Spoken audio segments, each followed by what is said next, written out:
ভারত বাংলাদেশের দ্বৈরথ নিয়ে আগ্রহ আছে, কিন্তু চ্যাম্পিয়ন্স ট্রফিতে অসম লড়াই হওয়ার সম্ভাবনা বেশি।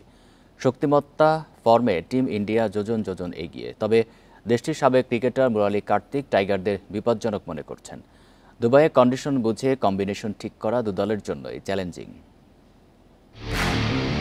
চ্যাম্পিয়ন হতেই দুবাইয়ে ভারত, বাংলাদেশ চ্যাম্পিয়ন হওয়ার স্বপ্ন নিয়ে মিশনে। স্বপ্ন বাস্তবতার মিল কি করে হয়? ভারত টুর্নামেন্টের হট ফেভারিট, বাংলাদেশ আন্ডারডগ।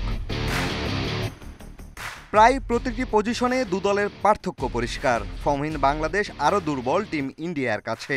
তারপরও টাইগাররা কি dark horse? Bangladesh, they are a dangerous side. জিততে হলে শান্তদের ভালো খেললেই চলবে না, ভারতের বাজে দিনও যে লাগবে।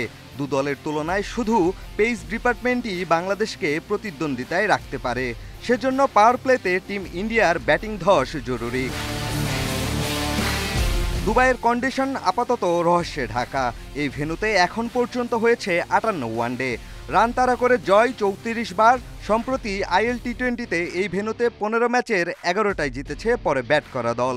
টস ভাগ্য যে গুরুত্বপূর্ণ হতে পারে বাংলাদেশের জন্য। পেসারদের প্রভাব বেশি লক্ষ্য করা গেছে সবশেষ লিগে। পেসারদের 116 উইকেটের বিপরীতে স্পিনারদের 64 শিকার। পরিসংখ্যানে চোখ রেখে ম্যাচে অন্য আবহ দেখা যেতে পারে, কারণ খেলা হবে একদম নতুন পিচে। ভারতের স্কোয়াডে 5 স্পিনার, বাংলাদেশ ম্যাচে কজন খেলে তারই অপেক্ষা। 3 পেসার 2 স্পিনার নিয়ে বাংলাদেশের বোলিং কম্বিনেশন। প্রস্তুতি ম্যাচের পর স্পিনে মিরাজের সঙ্গী হতে এগিয়ে রিশাদ। পেস আক্রমণে তাসকিন তানজিম নতুন বল সামলাবেন। আর ভারতের বিপক্ষে অভিজ্ঞতায় নাহিদের চেয়ে মুস্তাফিজের সম্ভাবনা বেশি। পিয়াস সাহা, ইন্ডিপেন্ডেন্ট নিউজ।